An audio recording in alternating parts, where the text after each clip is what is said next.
బాప్తిస్మము తీసుకునే వాళ్ళు నలుగురు. ఓకే, ఇంత చేతులు తెలుసు. దేవునికి ఎంతో వందనాలు. ఈ సమయంలో మీరు నీటి బాప్తిస్మంలో సాక్షి ఇవ్వడానికి ముందుకు వచ్చినారు.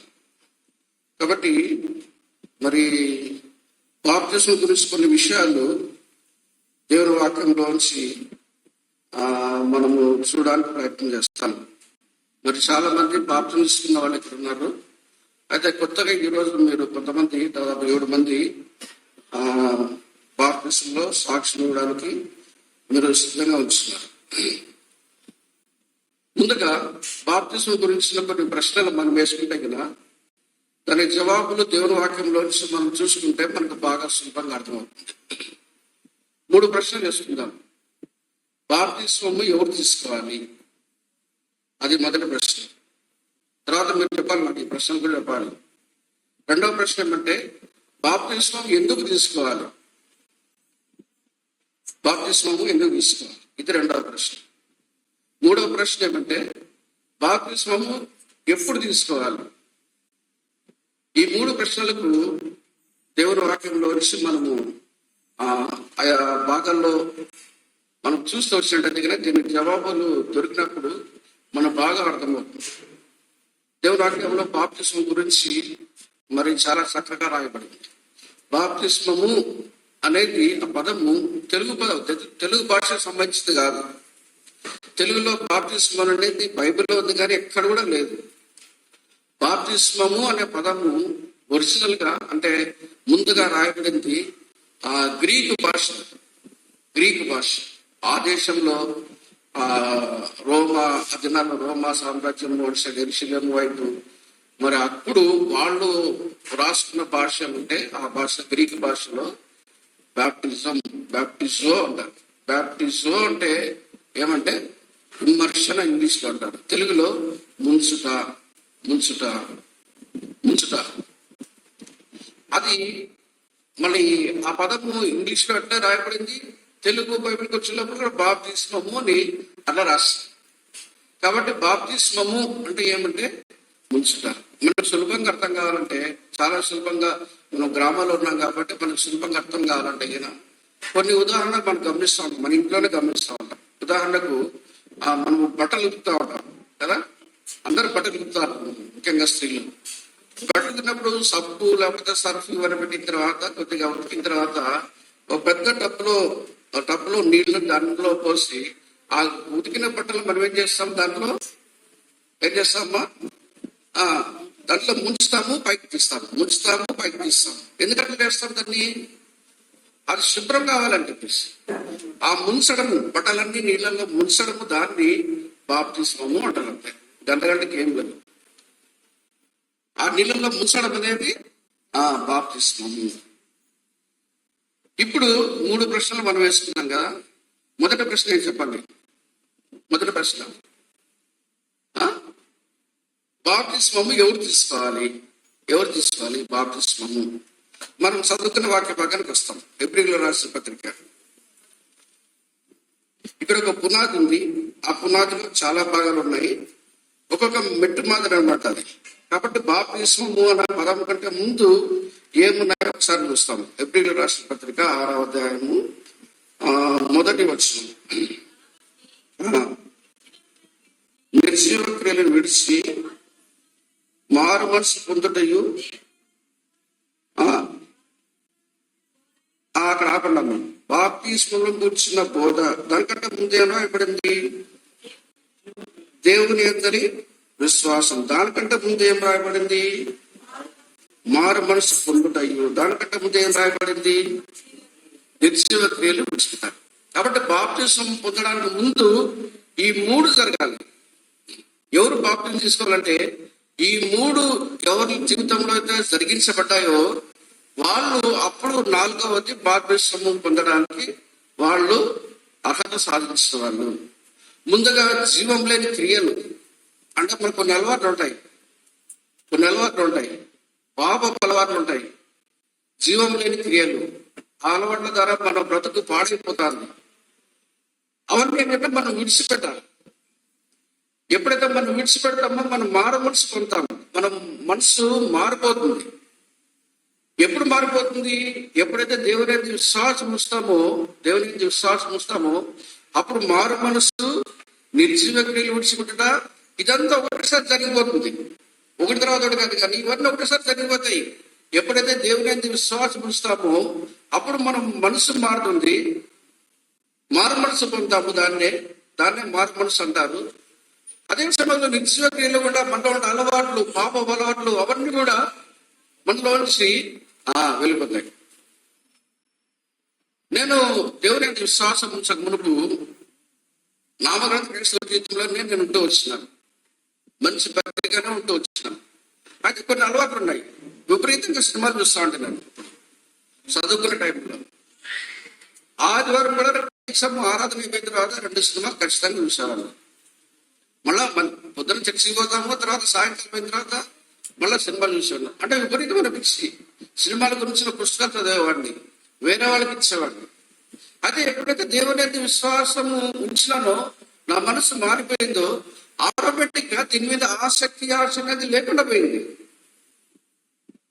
ఈ సినిమాలు చూడమని ఆశ లేకుండా పోయింది, ఆ కోరిక లేకుండా పోయింది, ఆ పుస్తకాలు కూడా అనేది దాని మీద ఆసక్తి లేకుండా పోయింది. ఆటోమేటిక్ గా అవి మారుకున్నాను నేను. కాబట్టి దేవుని యందు విశ్వాసం ఉంచుట, మారు మనస్సు, దీన్నే బైబిల్ ఇంకో రకంగా చెప్పాలంటే రక్షణ అని చెప్పేసి చెప్తాను. రక్షణ ఏ విధంగా ఒక వ్యక్తి రక్షణ పొందాలి, ఎట్లా రక్షణ పొందుతాడు, చాలా స్పష్టంగా రాయబడింది. చూడండి, రోమిలకు రాసిన పత్రిక 10వ అధ్యాయము. రోమిలకు రాసిన పత్రిక 10వ అధ్యాయము 9వ వచనం. యేసు ప్రభు అని నీ నోటితో ఒప్పుకొని దేవుడు మృతులలో నుండి ఆయనను లేపనని నీ హృదయమంతా విశ్వసించడరా ఎట్లా రక్షించబడతాడు? నీవు రక్షింపబడదు అని రాయబడింది. ఎట్లా రక్షించబడతాడు ఒక మనుష్యుడు? యేసు ప్రభు అని నోటితో ఒప్పుకోవాలి, అది మొదటి చేయాలి. రెండవది ఏంటి చెప్పండి? అక్కడ రాయబడింది, కొత్తదేం లేదు. దేవుడు మృతులలో నుండి ఆయన లేపనని నీ హృదయం ముందు విశ్వసించడలా నువ్వు రక్షించకూడదు. ముందు ఒప్పుకోవాలి, రెండవది విశ్వసించాలి. దేంతో ఒప్పుకోవాలి? నోటితో ఒప్పుకోవాలి. ఎక్కడ విశ్వసించాలి? హృదయం ముందు విశ్వసించాలి. కాబట్టి రక్షణ అనే దానికి మన శరీరంలో 2 భాగాలకు సంబంధించింది మాత్రమే. ఏంటంటే ఒకటి నోరు, రెండవది హృదయం. ఈ 2 పనిచేయాలి రక్షణ. చేతులు కాదు. చేతుల ద్వారా ఏం చేస్తాం? రకరకాల పనులు మనం చేస్తాం, మంచి క్రియలు చేస్తాం, చేతులతో దాన ధర్మాలు చేస్తాము. దానికి రక్షణ సంబంధం లేదు. దాన్ని ఎన్ని చేసినా కానీ రక్షణ రాదు. పాదాలు సంబంధం లేదు. ఒక వ్యక్తి యొక్క శరీరంలో రక్షణకు దేనికి సంబంధం? నోటికి, హృదయానికి. నోటితో ఒప్పుకోవాలి. ఏమని ఒప్పుకోవాలి? యేసు ప్రభు అని ఒప్పుకోవాలి. ప్రభు అంటే అర్థం ఏంటి? ప్రభు అంటే అర్థం ఏంటి? నా మీద పూర్తి అధికారం కలిగిన వాడు, నా మీద మాత్రం అధికారం, నా మీద సంపూర్ణమైన అధికారం యేసు ప్రభు వారికి ఉంది, యేసయ్యకు ఉంది. కాబట్టి ఆయన చెప్పినట్టు నేను చేయాలి. ఆయన నా కోసం చనిపోయినాడు, నా పాపాల కోసం చనిపోయినాడు, నా శిక్ష కన్వర్షన్లో ఆయన భరించినాడు, నా కోసం ఆయన మరణించాడు. కాబట్టి ఇప్పుడు ఆయన ఎదుట నా పాపం ఒప్పుకుంటే కన్నా ఆయన క్షమిస్తా అన్నాడు. కాబట్టి ఆయన దగ్గర నా పాపములన్నీ కూడా ఒప్పుకుంటాను. ఎప్పుడైతే యేసు ప్రభు అని మనం ఒప్పుకుంటామో ఆటోమేటిక్ గా మన పాపములు, మన ఎంత ఘోర పాపలము, ఎంత పనికిరాని పనులు మనం చేసినామో ఆయన దగ్గర ఖచ్చితంగా ఒప్పుకుంటాం. ఆయన దగ్గర ఒప్పుకున్నప్పుడే ఆయన మనం క్షమించడానికి సిద్ధ మనస్సు, ఆయన ప్రభు అని ఒప్పుకున్నట్టు లెక్క. కాబట్టి ముందుగా మనము మన పాపముల విషయమే ఆయన దగ్గర పశ్చాత్తాపడాలి. యేసు ప్రభు వారు చేసిన గొప్ప పని ఏంటి? భూలోకం గురించి నేను చూస్తూ వచ్చినాం. ఆయన కల్వర్సిల్లో ఆయన మరణించినాడు. ఎవరి కోసం మరణించినాడు? ఎవరి కోసం అండి? ఆయన కోసం కాదు. ఆయన కోసం మరణించాల్సిన అవసరమే లేదు. తాడబెట్టిన ఆయనలో పాపమే లేదు, ఆయన మరణించాలి. వాక్యం చెప్తుంది పాపము జీవితము మరణము. మన యేసుప్రభువులో ఏం పాపం ఉంది మరణించడానికి? ఏ పాపం లేదు కదా మరణించడానికి. మళ్ళీ ఎందుకు మరణించాడు ఆయన? ఎందుకు మరణించాడంటే మన కోసం. పాపం మనలో ఉంది, మరణించింది ఆయన. దేవుని యొక్క ప్రేమ. కాబట్టి ఆయన నా కోసం మరణించాడు. కాబట్టి అంటే నా పాపముల కోసం ఆయన కల్వరిలో ఆయన మరణించి అంతకుముందు రక్తమంతా కార్చాడు. కాబట్టి ఇప్పుడు ఆయన కార్చిన రక్తము నా ప్రతి పాపాన్ని కడుగుతుంది. ఆయన విశ్వాసం ఉంటే చాలు, నా పాపాలు అంతా ఒప్పుకుంటే చాలు, ఆయన కడుగుతాడు, శుద్ధీకరిస్తాడు. కారణం ఏంటంటే నా పాపాలన్నీ కూడా ఆయన తీసుకున్నాడు.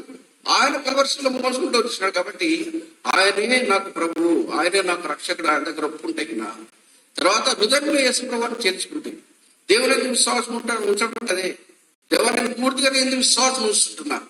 సంపూర్ణంగా ఆయన విశ్వాసం ఉంచాలి. సందేహాలు ఉండకూడదు. దేవుడు క్షమిస్తాడో లేదో, ఒకవేళ నేను బాప్తిస్మం కన్నా మళ్ళీ పడిపోతానో ఏమో, ఇట్లాంటివన్నీ ఉండకూడదు హృదయంలో. ఎందుకంటే దేవుడు మనకంటే మానవులందరికంటే శక్తిమంతుడు. ఆయన ఒకసారి దగ్గరగా తీసుకున్న తర్వాత, కుమార్తె చేసుకున్న తర్వాత చూసుకున్న బాధ్యత అంతా ఆయన నీ గురించి బాధ్యత తీసుకుంటాడు, వహిస్తాడు. కాబట్టి ఆయన మీద ఎటువంటి సందేహం లేకుండా సంపూర్ణమైన విశ్వాసము ఆయన ఉంచాలి. దేవుని విశ్వాసం ఉంచుట, మారు మనసు పొందా, దీని రక్షణ కార్యం అంటారన్నమాట. ఈ రక్షణ ఎవరి హృదయంలో జరిగిందో, ఎవరి జీవితంలో జరిగిందో వాళ్ళు ఇప్పుడు బాప్తిసం తీసుకోవడానికి సిద్ధంగా ఉంటున్నారు. ఏమో మీ జీవితంలో జరిగిందా? ఇది మీ హృదయాల్లో జరిగిందా? స్వస్థతల కోసం కాదు బాప్తిసం తీసుకునేది. బాప్తిసం నా రోగాల బాధ్యతను, లేకపోతే పెళ్లిళ్ళ కోసమో, లేకపోతే ఇంకో దాని కోసమో ఆ బాప్తిస్మాలు చెల్లవు. అది వాక్యానుసారమైన కావు. వాక్యం చెప్తామంటే ఆ యొక్క పునాది దాంట్లో మొట్టమొదటి ఏమంటే నిర్జీవ పెళ్లి విడిచిపెట్టాలి, మారు మనసు పొందాలి, దేవుని అయితే విశ్వాసం ఉంచాలి. అప్పుడు తర్వాత పెట్టు బాప్తిసం వచ్చినారు. దీని మీద సంపూర్ణమైన నిశ్చయితం మనకు ఉండాలి. అంటే నా పాపంలో దేవుడు యేసు వారు క్షమించినాడు, దేవుని అయితే నేను విశ్వాసం ఉంచుతున్నాను, నా పాపంలో ఆయన కడిగి వేసినాడు, తులసి వేసినాడు, నా జీవితాన్ని మార్చినాడు, నా మనసును మార్చినాడు, ఇప్పుడు నేను మారు మనసు పొందినాను అని ఎవరి హృదయంలో అయితే అంతరంగంలో ఈ గట్టి నమ్మకం ఉంటుందో, నిశ్చయిత ఉంటుందో, ఇప్పుడు వాళ్ళు బాప్తిసంలో సాక్ష్యం ఇవ్వడానికి సిద్ధంగా ఉన్నట్టు లెక్క. అలాంటి వాళ్ళకి బాప్తిసం ఇచ్చు వాక్యం. ఇంకొక భాగం మనం చూస్తాం. ఇదే మాట ఇంకో చోట రాయబడింది. చూడండి, ఇట్లాంటి మార్కు సువార్త 16వ అధ్యాయం 16వ వచనం. మార్కు సువార్త 16:16. నమ్మి బాప్తిసం పొందినవాడు రక్షింపబడును, నమ్మని వానికి శిక్ష విధింపము. ఎవరు బాప్తిసం పొందాలి? నమ్మిన వారు. ఎవరు నమ్మిన వాళ్ళు? ఎవరైతే దేవుని నమ్ముతారో, యేసు ప్రభువుని నమ్ముతారో. అంతకుముందు ఉంది, అంతకుముందు వర్షాలు రాయబడుతూ వచ్చింది. స్వార్థం నమ్మిన వాళ్ళు, యేసు ప్రభువుని నమ్మిన వాళ్ళు ఎవరైతే నమ్ముతారో వాళ్ళు బాప్తిసం తీసుకుంటారు. నమ్మి బాప్తిసం పొందిన వారు రక్షింపబడును, నమ్మని వారికి నమ్మకపోతే బాప్తిసం లేదు. గుర్తుపెట్టుకోండి. ఏమి నాకు తెలియదు, ఏ మధ్య దగ్గరతో బాప్తిసం తీసుకుంటే నేను కూడా తీసుకుంటున్నా, అట్లా కాదు. ఎవరైతే సంపూర్ణంగా ఆయన నమ్ముతారో, సువార్తను నమ్మి యేసు ప్రభువునందు విశ్వాసం ఉంచిన వాళ్ళు, యేసు ప్రభువు నమ్మిన వాళ్ళు ఏమంటే బాప్తిసం పొందినప్పుడు వాళ్ళ తర్వాత రక్షణ దేవుడు అనుగ్రహించేవాడుగా ఉన్నాడు. తర్వాత ఈ లోకం నుంచి వెళ్ళిపోయిన రక్షణతో వాళ్ళు వెళ్ళిపోతారు. కాబట్టి నమ్మి బాప్తిసం పొందిన వాడు రక్షింపబడును. ఇప్పుడు మనకు కొద్దిగా అర్థమవుతుంది. బాప్తిసం ఎవరు తీసుకోవాలి? బాప్తిసం ఎవరు తీసుకోవాలంటే గుర్తుపండి, దేవుని ఎందుకు విశ్వాసం ఉంచిన వాళ్ళు, మారు మనసు పొందిన వాళ్ళు, దేవుడు యేసు ప్రభువునందు విశ్వాసం ఉంచి నమ్మేవాడు, నిర్జీవ క్రియలు విడిచిపెట్టినవాడు. ఇదంతా ఒకటే పద్ధతి. ఇవన్నీ ఒకసారి జరిగిపోతాయి. కాబట్టి సంపూర్ణమైన రక్షణ కార్యం ఎవరి జీవితంలో జరిగిందో వాళ్ళు ఇప్పుడు బాప్తిసం పొందడానికి సిద్ధంగా ఉన్నారు. వాళ్ళకి ఇప్పుడు బాప్తిసం ఇవ్వచ్చు. బాప్తిసిన వాళ్ళు ఈ విషయం గమనించండి. ఆ నిశ్చయిత నీలో ఉండాలి. ఇప్పుడు రెండో ప్రశ్నకు వస్తాం. రెండో ప్రశ్న ఏంటి? ఎందుకు తీసుకోవాలి వాళ్ళు అంటున్నారు. ఎందుకు తీసుకోవాలి బాప్తిసం? ఏ బాప్తిసం తీసుకోకపోతే ఏమి? విశ్వాసం ఇచ్చినాను, మారుమనసు పొందినాను, బాప్తిసం తీసుకోకపోతే ఏమి? కొన్ని విషయాలు దేవుని వాక్యంలో చూస్తాం మనం. చూడండి, మత్తయి సువార్త 3వ అధ్యాయం.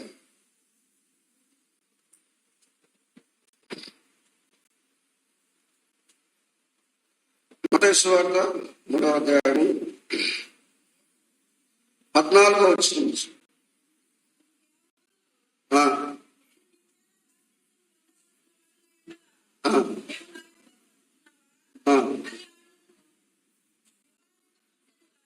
పదహైదవ వచనం మాత్రంగా చదువుకున్నామండి.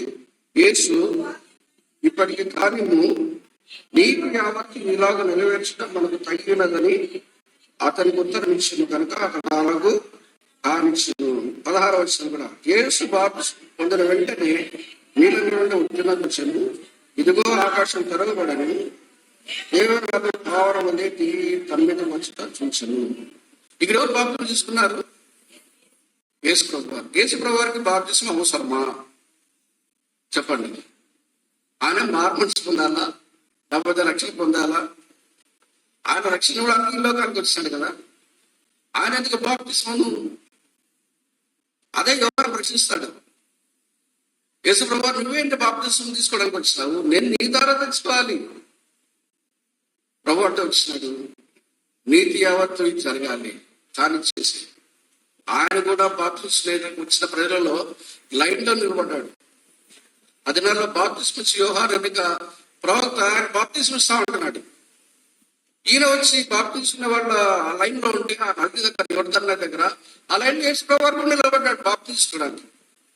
వాళ్ళు ఒకటిగా ఆయన నిలబడితే వచ్చినాడు. ఆయన కూడా నీళ్ళలో బాప్తిసం తీసుకున్నాడు. ఆయనకే బాప్తిసం అవసరమైతే, ఆయనే బాప్తిసం పొందితే మరి మనకు అవసరం ఉండాలి లేదంటారా? ఖచ్చితంగా అవసరం. నీతి యావత్తు ఇలా సరే. యేసు ప్రభు వారు మనకు మాదిరి. ఎందుకు బాప్తిసం తీసుకోవాలంటే యేసు ప్రభు వారు తీసుకున్నారు.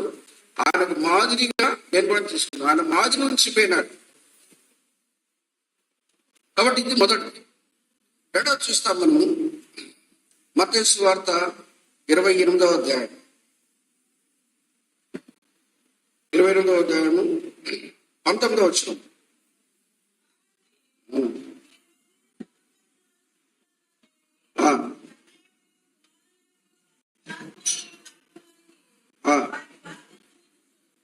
చాలు.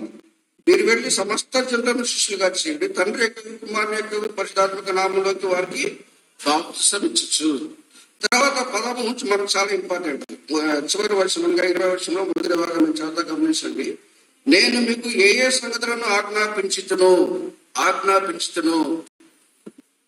19వ వచనంలో బాప్తిసం ఇయ్యండి అని చెప్పినాడు. 20వ వచనంలో నేను ఏ ఏ సంగతులను మీకు ఆజ్ఞాపించుతును అనే మాట రాయబడింది. అంటే బాప్తిసము ఇవ్వడం అనేది, తీసుకోవడం అనేది అది యేసు ప్రభు వారి యొక్క ఆజ్ఞ.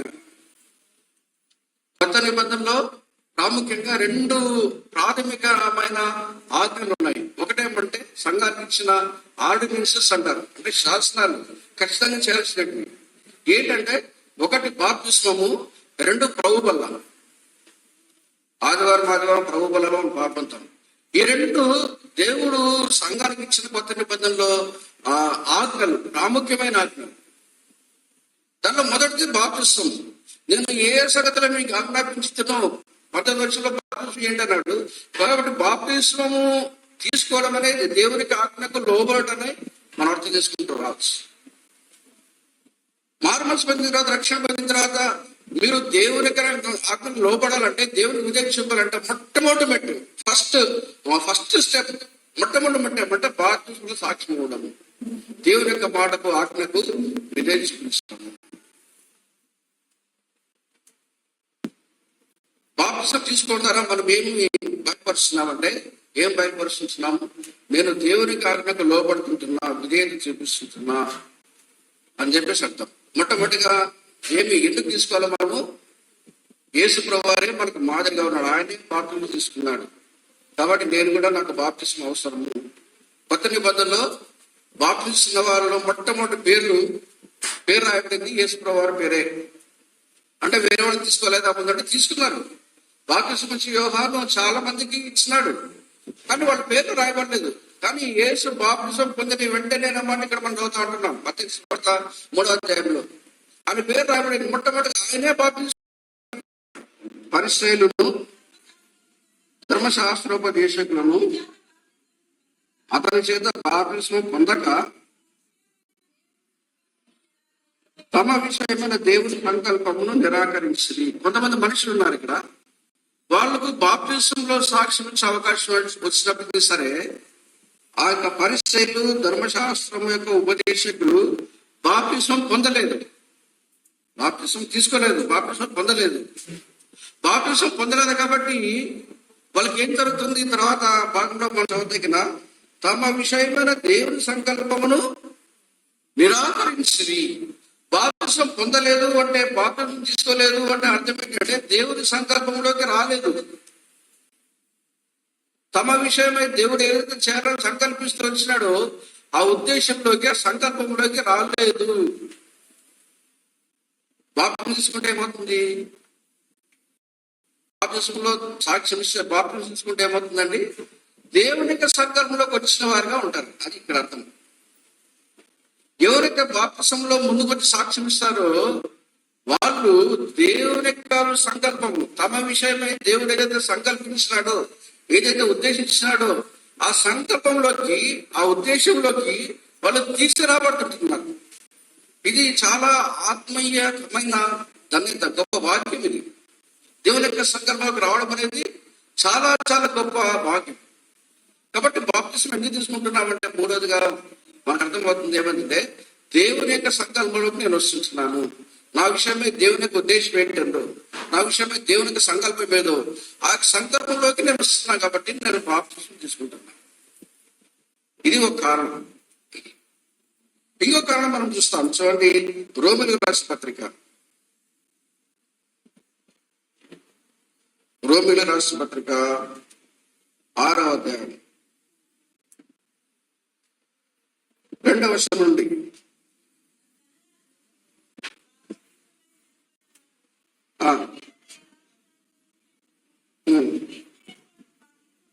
క్రీస్తు యేసులోనికి బాప్తిస్మం పొందిన మనమందరము ఆయన మరణంలోనికి బాప్తిస్మం పొందుతామని మీరు ఎరగరా? కాబట్టి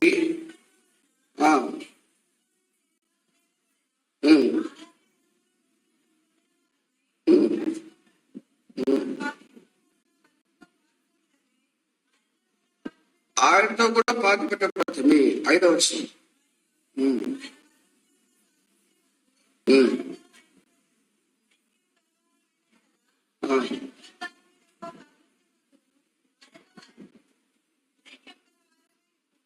చాలా ఈ 3, 4, 5 వర్షాల్లో మనం గమనించేదేమంటే, యేసు ప్రభువారి యొక్క మరణము, యేసు ప్రభువారి యొక్క మరి ఆయన పాతి పెట్టడము, మూడవదిగా యేసు ప్రభు యొక్క పునరుత్థానం.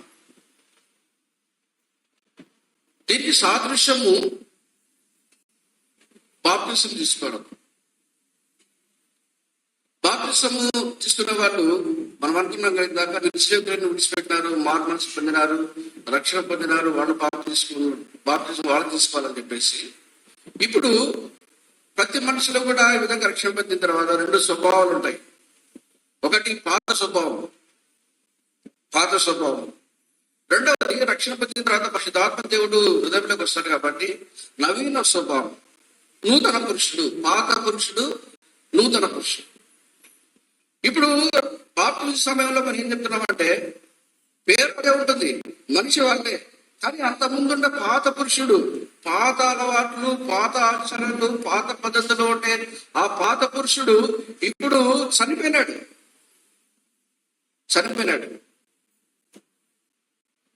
కాబట్టి ఇప్పుడు పాతి పెట్టబడాలి. పాతి పెట్టబడిన తర్వాత తిరిగి లేపబడాలి.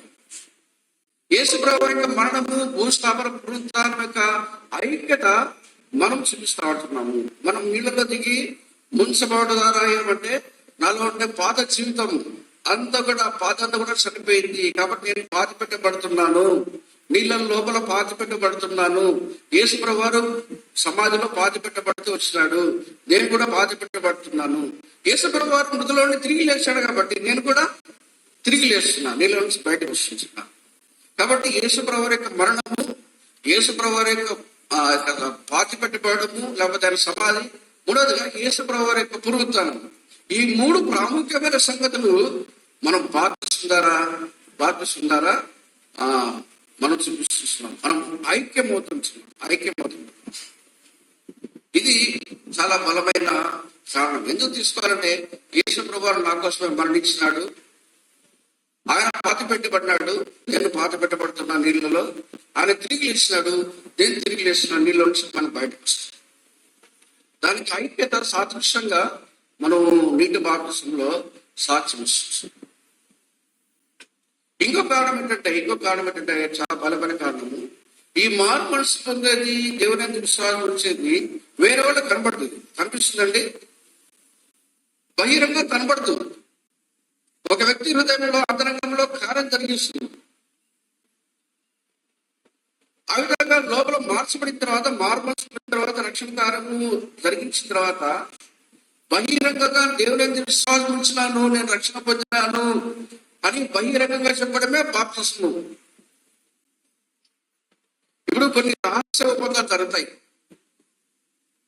అది పూర్తిగా అందరు తెలిసిపోతుందంటే బహిరంగంగా ఎప్పుడైతే వాళ్ళకి ఆ విధంగా జరిగిపోతుందో అప్పుడు వీళ్ళందరూ బహిరంగంగా జరిగింది కాబట్టి వీళ్ళు ఇప్పుడు ఈ విధంగా నడుచుకోవచ్చు. ఉదాహరణకు మనకు అర్థం కావాలంటే ఇప్పుడు పెళ్లిళ్ళు చేస్తూ ఉంటారు. పెళ్లిళ్ళు చేయకముందు ఏం జరుగుతుంది? అబ్బాయి తరపున వాళ్ళు, అమ్మాయి తరపున వాళ్ళు ఆ కుటుంబాలు కొంతమంది మాత్రము కొన్ని విషయాలు మాట్లాడుకుంటారు. అమ్మాయి దేవురో అబ్బాయి దేవురో తెలియదు, అయితే సంబంధం వచ్చిందే మాట్లాడుకుంటారు, ఫైనల్ అయిపోతుంది. ఇది బంధువుల్లో కానీ, మిత్రుల్లో కానీ, స్నేహితుల్లో కానీ చాలా మంది తెలియదు. ఏదో ఒక 2 కుటుంబాలు తప్ప ఎవరికి తెలియదు. ఇది రహస్యంగా జరిగేది. అది ఎప్పుడు బహిరంగంగా తెలుస్తుంది? ఇప్పుడు వాళ్ళిద్దరికి మాట్లాడుకున్నారు, ఒప్పేసుకున్నారు, నిశ్చయార్థం అయిపోయిందండి. అప్పటి నుంచి అమ్మాయి అబ్బాయి భార్యాభర్తలు అవుతారా? భార్యాభర్తలు అవుతారా? భార్యాభర్తలను పిలుస్తారా? వారిని పిలవరు. ఎప్పుడు పిలుస్తారు భార్యాభర్తలన్నీ? ఎప్పుడు పిలుస్తారు? పెళ్లి అయిన తర్వాత పిలుస్తారు కదా. ఆమెకు బాగా అర్థమైంది. పెళ్లి అనేది ఏమంటే లోపల జరిగిన రహస్యంగా 2 కుటుంబాల మధ్యలో జరిగిన ఒప్పందము బహిరంగంగా చెప్పుకోవడమే అది అంగీకారం, అది పెళ్లి. ఇప్పుడు పెళ్లి జరిగిస్తారు, డేట్ ఫిక్స్ చేస్తారు, పత్రికలు కొడతారు, బంధువులు, మిత్రులు, తెలిసిన వాళ్ళు 100 మంది, కొంతమంది కంటే 1000 మంది వస్తారు. బహిరంగంగా ఇప్పుడు ఈ అమ్మాయి అబ్బాయి భార్యాభర్తలు అందరికీ బహిరంగంగా చూపిస్తారు. అలాగే మన హృదయంలో దేవుడు జరిగించిన కార్యం, మారు మనసు, రక్షణ, ఇదంతా మనకు మాత్రం తెలుసు. ఇప్పుడు సంఘం ఎదుట నేను రక్షణ పొందినాను, మారు మనసు పొందినాను అని చెప్పేసి ఇప్పుడు బాప్తిస్మ సమయంలో లేచినప్పుడు సాక్ష్యం ఇవ్వడమే వాళ్ళు ఫలానా వాళ్ళు దేవుని విశ్వాసం ఇచ్చినారు, రక్షణ ఇచ్చినారని సంఘం అందరు కూడా బహిరంగంగా తెలియపరచుకుంటారు. కాబట్టి ఇప్పుడు లేచి కొన్ని ప్రశ్నలు అడుగుతారు. లేచి ఉన్నప్పుడు సాక్ష్యం ఇచ్చినప్పుడు ఆ సంఘం మాత్రమే కాదు చూసేది, దేవుడు చూస్తా ఉంటున్నాడు, దేవదూతలు తమిళ చూస్తా ఉంటున్నారు. అదే సమయంలో అపవాది కూడా చూస్తా ఉంటాడు, సాతాను కూడా చూస్తా ఉంటాడు. ఇంతమంది సాక్ష్యం వేయాలి, నేను రక్షణ పొందినానని. అది సులభమైన విషయం కాదు. మనిషి సాక్ష్యం వేసి కానీ దేవుడి దగ్గర, దేవుడి దూతల దగ్గర, పరలోకం దగ్గర, అపవాది దగ్గర సాక్ష్యం వేయాలంటే ఖచ్చితంగా హృదయంలో కార్యం కలిగిండాలి. రక్షణ ఖచ్చితంగా ఆ రక్షణ కార్యం లోపల జరిగింటే తప్ప ధైర్యంగా చెప్పలేదు. కాబట్టి అంతరంగంలో జరిగింది బయటికి బహిరంగంగా చెప్పడం, నేను రక్షణ పొందినని చెప్పడమే ఈ బాప్తిస్మం యొక్క ప్రాముఖ్యత. కాబట్టి ఎందుకు బాప్తిస్మం తీసుకోవాలంటే కొన్ని విషయాలు మనం చూస్తూ వచ్చినాం, కొన్ని రెఫరెన్స్ మనం చూస్తూ వచ్చినాం. యేసు ప్రభువారు మాదిరిగా ఉన్నాడు కాబట్టి బాప్తిస్మం తీసుకోవాలి. ఇది యేసు ప్రభువారు ఆజ్ఞ కాబట్టి ఆజ్ఞకు విధేయత చూపాలి. అంతమంది కాకుండా బాప్టిజం తీసుకోవడం ద్వారా దేవుని యొక్క సంకల్పంలోకి నేను తీసుకురాబడుతుంటున్నాను. ఇంకోటి చూసిన మనము యేసుక్రీస్తు ప్రభువు వారి యొక్క మరణము, భూస్థాపన, పునరుత్థానము, దాంట్లో నేను కూడా ఐక్యపరచబడతా ఉంటున్నాను. నేను కూడా నీళ్ళల్లో పాతిపెట్టబడతా ఉంటున్నాను. తిరిగి పునరుత్థానం ఏ విధంగా యేసు ప్రభువు చేస్తున్నాడో అప్పుడు నవీన స్వభావం ధరించుకున్న వాడే నేను కూడా బయటకు వస్తున్నాను. అది ఐక్యం, సాదృశ్యంగా మనం బాప్టిజం. ఇంకోటి ఏమంటే లోపల జరిగినది, హృదయంలో జరిగినది అందరి ఎదుట సాక్ష్యం ఇవ్వడం. ఇందుకు మనం బాప్టిజం. ఇవి చాలా కారణాలు ఉన్నాయి, ఇప్పుడు అవన్నీ చెప్పలేం, కానీ ప్రాముఖ్యంగా ఇవి. కాబట్టి బాప్టిజంలో గమనించాల్సిందంటే ఎందుకు బాప్టిజం తీసుకుంటున్నారో ఇవన్నీ కారణాలు ఉన్నాయి. మన బాప్టిజం తీసుకోకుండా చనిపోతే ఎట్లా? కొన్నిసార్లు అవకాశాలు రావు. ఇప్పుడు నిన్న మనం చూస్తాము, యేసుప్రభు పక్కన ఆ పక్కన ఈ పక్కన ఇద్దరు దొంగలు సెలవు చేసినారు. ఒక దొంగ ఒప్పుకున్నాడు. మనం ఆ దొంగ బాప్టిజం తీసుకున్నాడా? సెలవు నుంచి దిగొచ్చి బాప్టిజం ఇచ్చినారంటే లేదు. పర్లోక రాజ్యంలో వెళ్తున్నాడా లేదా? వెళ్ళాడా లేదా? వెళ్ళాడు. బాప్టిజం లేకపోయినా వెళ్ళాడు. కాకపోతే ఒకటేమంటే ఆయనకు అవకాశం లేదు. కొంతమంది వృద్ధులు ఉంటారండి, ఆసుపత్రిలో ఉంటారు, 2 రోజుల్లో చనిపోతా ఉంటారు, ఐసీలో ఉంటారు. వాళ్ళ మేము వాక్యం చెప్తాం, సువార్త చెప్తాం, అయ్యాన్నందు విశ్వాసం తెలుసు, ఆ నిరక్షకుడు నీకోసం చనిపోయిన విశ్వాసం ఇచ్చినప్పుడు వాళ్ళు చివరి దశలో ఉన్నారు. వాళ్ళు ఆలోచించి ఏం చేస్తారంటే యేసయ్య నా పాపాలను క్షమించినప్పుడు పడకలో ఐసీలో కొంతమంది ఒప్పుకుంటారు. అక్కడ ఉండి 2-3 రోజులు చనిపోతారు. ఇప్పుడు వాళ్ళు తీసుకొచ్చి బాప్టిజం ఇవ్వచ్చా? తీసుకురావచ్చా? వాళ్ళని వారికి అవకాశం లేదు. 14 లుధియాన దైవభక్తి కనుక స్త్రీని పిలిచినను ఆమె ఊదరకు పడి నమ్ముతున్న హృదయ పట్టణస్థానం. ప్రభువు ఆమె హృదయం తెలిసిన గనుక పౌలు చెప్పిన మాటలు ఎందుకు రక్షించను. చాలమ్మా. ప్రభువు ఆమె హృదయం తెరిచెను. ఆ మాట చదువుకున్న తర్వాత వచనం చదువుకుందామంటే 15వ వచనము. ఆమెయు ఆమె ఇంటి వారిని బాప్తిస్మము పొందినప్పుడు. ఈమె ప్రభు హృదయము తెరిచిన తర్వాత, ఈమె హృదయం తెరవబడిన తర్వాత ఎంతసేపటికి బాప్తిస్మం తీసుకుపోయింది చెప్పండి? ఎన్ని రోజులకు బాప్తిస్మం తీసుకుపోయింది చెప్పలేదు. ఇంకా నేను సమాధానం. వెంటనే ప్రభు హృదయం తెరిచినాడు, గ్రహించింది. వాళ్ళ ఇంట్లో వాళ్ళ హృదయాలు తెరవబడ్డాయి. ఇక విత్ ఇన్ నో టైం, అంటే ఇక టైం లేదు మధ్యలో, వెంటనే ఆమె బాప్తిస్తుంది. ఆ సమయంలో నీళ్ళు ఎక్కడ ఉన్నాయో ఏంటో మనకు తెలియదు, కానీ ఆమె బాప్తిస్తుంది. తర్వాత అదే అధ్యాయంలో ఇంకొక విషయం మనం చూస్తాం.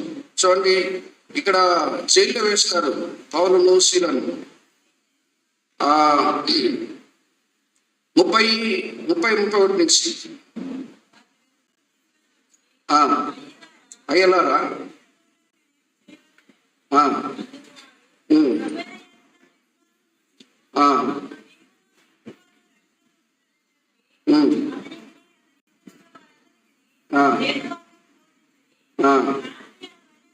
రాత్రి ఆ గడియలోనే అతడు వాటిని తీసుకుని వచ్చి వారి గాడిలు కడిగాను. వెంటనే అతడును అతని ఇంటి వారందరూ బాప్తిస్మము పొందిరి. వీళ్ళు ఎంతసేపటి తీసుకున్నారంటే బాప్తిస్మము?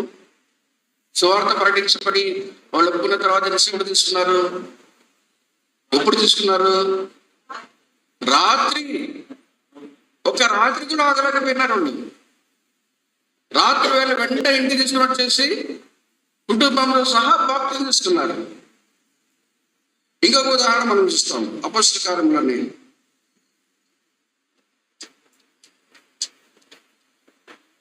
8వ అధ్యాయము 35వ వచనం నుంచి 8:35 నుంచి.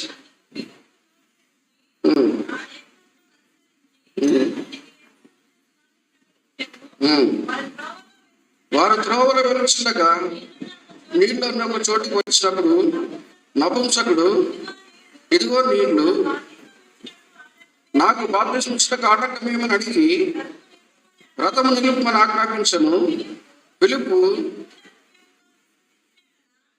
ఫిలిప్పు నపుంసకుడు ఇద్దరును నీళ్ళలోకి దిగిరి. అంతటి ఫిలిప్పు అతనికి బాప్తిస్మం ఇచ్చి దారిలో పోతా ఉంటున్నాడు. యెరూషలేముకి వచ్చినాడు, తిరిగి దారిలో వెళ్తా ఉన్నాడు నపుంసకుడు. ఫిలిప్పు పోయినాడు, సువార్త చెప్పినాడు, యేసు ప్రభువుని గురించి చెప్పినాడు, ఆయన శ్రమల గురించి చెప్తూ వచ్చినాడు. ఈ నపుంసకుడు యేసునందు విశ్వాసం వచ్చినాడు. రథంలో నుంచి జరుగుతా ఉంది, దారిలోనే జరుగుతా ఉంది. ఇప్పుడు ఒక సమయం వచ్చింది, అక్కడ నీళ్లు కనపడినాయి. చెరువు ఉందో లేకపోతే ఒక బావి ఉందో మనకు తెలియదు. అక్కడ నీళ్లు కనపడినాయి. అప్పుడు రథం ఆపేసినాడు నపుంసకుడు. ఆపేసి ఇదిగో నీళ్లు, నాకు బాప్తిస్మం ఇచ్చినాడు, ఆటంకమే ఫిలిప్ని అడుగుతూ వచ్చినాడు.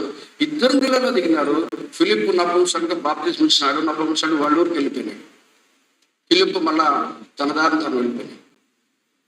కాబట్టి రక్షణ పొందిన తర్వాత, మారు మనసు పొందిన తర్వాత ఎంతసేపటి బాప్తిస్మం తీసుకోవాలి? దీన్ని బట్టి మనకు అర్థమైంది ఏంటి? వెంటనే తీసుకోవాలి. ఎక్కడున్నా తీసుకోవాలి, ఏ రోజైనా తీసుకోవాలి, ఎప్పుడైనా రాత్రైనా కానీ తీసుకోవాలని చెప్పేసి బైబిల్లో ఉంది. అది నా రాత్రి సంఘంలో ఎప్పుడైతే ప్రజలు తమ హృదయాన్ని తెలిసి చేసుకోవడానికి విశ్వాసం వస్తారో, అది పగల రాత్రిని ఆలోచించారు, వెంటనే బాప్తిస్మం ఇస్తారు. అది ఆదివారం ఇవ్వాలని ఏం లేదు.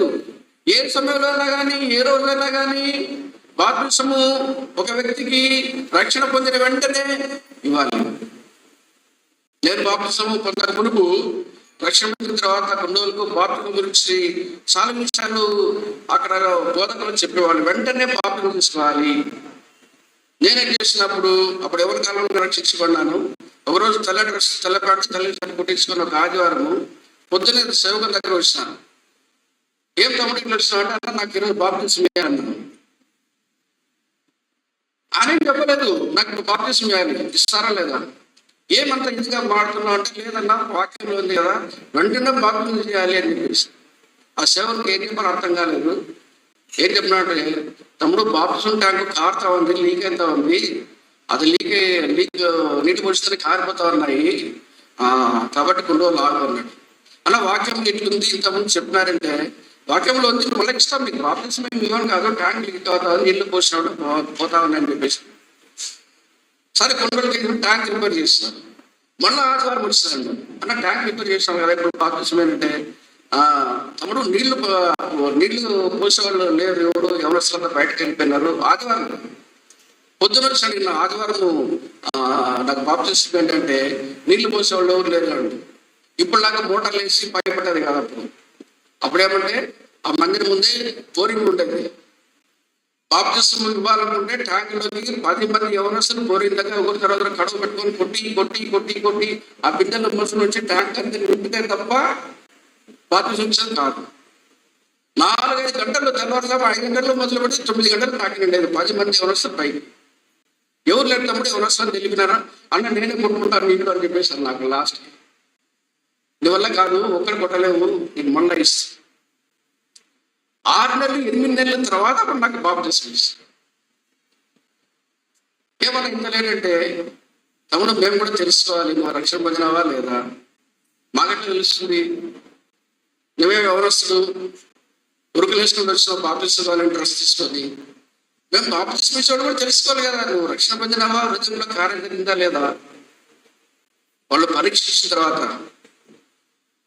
ఎట్లా పరీక్షిస్తున్నారు చూసినా, ప్రతి ఆదివారం ఇతను మందిరానికి వస్తున్నాడా లేదా, సువార్తకు వస్తున్నాడు లేదా, వారి గురికి వస్తున్నాడు లేదా, బాప్తిస్మం తీసుకున్న తర్వాత కాదు ఇవన్నీ.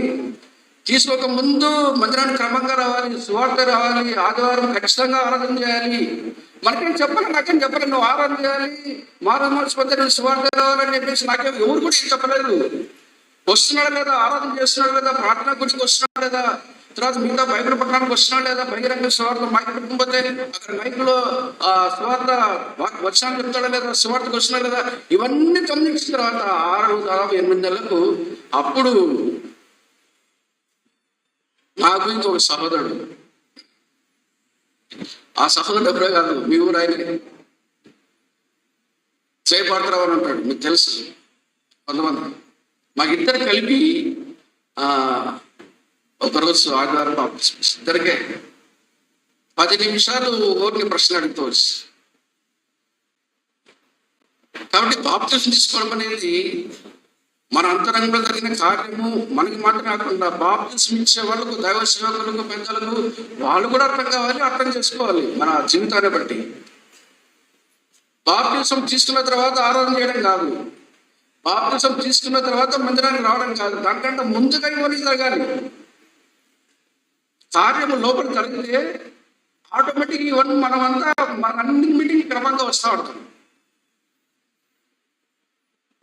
కాబట్టి ఎప్పుడు తీసుకోవాలి బాప్తిసం అంటే వెంటనే తీసుకోవాలి. నువ్వు రక్షణ పొంది, మారు మనసు పొంది, నిన్న కూడా కొంతమంది తీర్మానం చేసుకున్నారు, వాయిదా వేయకూడదు, వాళ్ళు కూడా వెంటనే బాప్తిసం తీసుకోవాలి. చూడండి, చనిపోయిన మనిషిని ఎన్ని రోజులు పెట్టుకుంటారు ఇంట్లో? శవాన్ని ఎన్ని రోజులు పెట్టుకుంటారండి? 6 రోజులు పెట్టుకుంటారా? నెల రోజులు పెట్టుకుంటారా? ఎన్ని రోజులు పెట్టుకుంటారు? ఎంత దగ్గర వాళ్ళని ఎన్ని రోజులు పెట్టుకుంటారు? 1 రోజు, మహా అయితే 2 రోజులు. నాలో పాత పురుషుడు చనిపోయినాడు, ఎన్ని రోజులు పెట్టుకోవాలి నేను? 1 రోజు 2 రోజులు. వెంటనే ఏం చేయాలంటే గుర్తు చేశాను. అట్లనే నేను పాత పురుషుడు చనిపోయాడు కాబట్టి బాప్తిసం, ఇంటి బాప్తిసంలో నా పాత పురుషుడు చనిపోయాడని మనం బహిరంగంగా చెప్తాం. కాబట్టి బాప్తిసం అనేది వెంటనే తీసుకోవాలి. నాకు రాత్రి అనగా, పగలనగా, ఏ టైంలో అయినా, ఏ రోజైనా కానీ తీసుకోవడం అనేది దేవుని ఆజ్ఞ, వాక్యంలో చెప్పేది. అయితే మనకు కొన్ని హద్దుబాట్లు ఉంటున్నాయి. కొన్ని రోజుల్లో ఒక్కొక్కరికి ఇవ్వరం కాబట్టి కొంత 5-6 మందికో లేకపోతే 10 మందికో, తర్వాత ఈ విధంగా మనకు ఆరాధన టైంలో సంఘం అంతా చేరి వస్తారని చెప్పేసి మనకు కొన్ని హద్దుబాట్లు ఉన్నాయి. కాబట్టి ఒక పద్ధతి ప్రకారం ప్రవచనం నుండి ఈరోజు ప్రవచనం కాదు, శనివారం కాబట్టి ప్రత్యేకమైన కూడికలు ఈ యొక్క అకేషన్ కాబట్టి పాటిస్తారు, చాలా మంది వస్తారని మరి ఈరోజు బాప్తిసం కార్యక్రమాలు ఏర్పాటు చేయబడుతుంది. వాక్య ప్రకారం అయితే ఒక్కరున్నా కానీ ఫిలిప్పు నపుంసకుడు బాప్తిస్మకుడు ఎంతమంది ఉన్నారండి? వాళ్ళ చుట్టూ ఎంతమంది ఉన్నారు? తీసుకున్న వాళ్ళు, ఇచ్చేవాళ్ళు అంతే, ఎవరు లేరు. పురుగు లేరు అక్కడ, ఎవరు లేరు. కానీ ఆ కార్యక్రమం అంతా దేవుడు తెలిపిస్తున్నాడు పైనుంచి.